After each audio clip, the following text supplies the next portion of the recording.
O'zbekiston Respublikasi Qurolli Kuchlari tashkil etilganining 31 yilligi munosabati bilan Milliy armiyamiz yangi O'zbekistonning mustahkam qalqonidir shiori ostida Vatan muqaddas, uni himoya qilish sharafli burch mavzusida Amudaryo tumanidagi Davlat xavfsizlik xizmati chegara qo'shinlariga qarashli harbiy qismda 1-16, 30, 36, 38, 55 va 56 sonli maktab o'quvchi yoshlari hamda Vatan tayanchi otryadi a'zolari bilan birgalikda ochiq eshiklar kuni tadbiri tashkil etildi.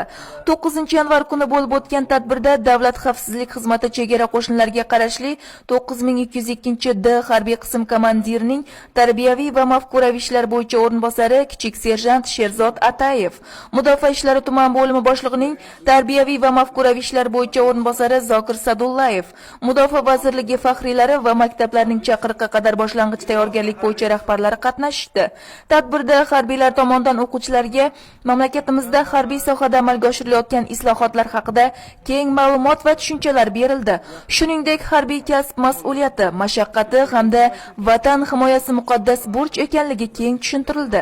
Tadbir davomida harbiy xizmatchi Sherzod Atayev so'nggi yillarda O'zbekiston Respublikasi Prezidenti, Qurolli Kuchlar Oliy bosh qo'mondoni Shavkat Mirziyoyev rahnamoligida harbiy sohada keng ko'lamli islohotlar amalga oshirilayotgani, bugun harbiylarning mardona xizmatlari tufayli yurtimiz tinch, osmonimiz musaffo, davlatimiz chegaralari daxlsiz, bolalar, mo'tabar onalar, keksalar xotirjam umr guzoronlik qilayotganligini alohida e'tirof etdi.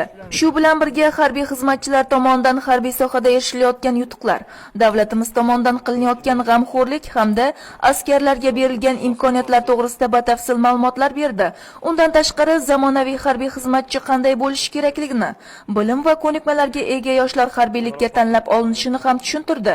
Yoshlar harbiy qismda askarlarning yashash sharoiti, harbiy tayyorgarlik borasida o'quv mashg'ulotlari jarayonlari bilan ham yaqindan tanishishdi. Harbiy qism askarlarning harbiy texnika va jangovar qurollardan foydalanish borasidagi ko'rgazmalarini tomosha qilishdi. Mudofaa tizimidagi kuch vositalar, harbiy texnikalar, zamonaviy qurol aslahalarni o'z qo'llari bilan ushlab ko'rib, taktik texnik xususiyatlari bilan yaqindan tanishgan, qurol aslaha bilan ishlashda dastlabki ko'nikmalarni shakllantirish imkoniga ega bo'lgan yoshlar kelgusida vatan tinchligi va uning chegaralari daxlsizligini ta'minlash har bir mard yigitning burchi ekanligini qalban his etishdi. Tadbir davomida o'quvchi yoshlar harbiylik kasbini egallash, harbiy xizmat burchini o'tash kabilarga doir o'zlarini qiziqtirgan savollar bilan murojaat etib, to'liq javoblar oldilar. Ushbu tadbir yoshlarimizning chegara qo'shinlari, milliy armiyamiz va uning kuch-qudratiga bo'lgan ishonchini yanada mustahkamladi.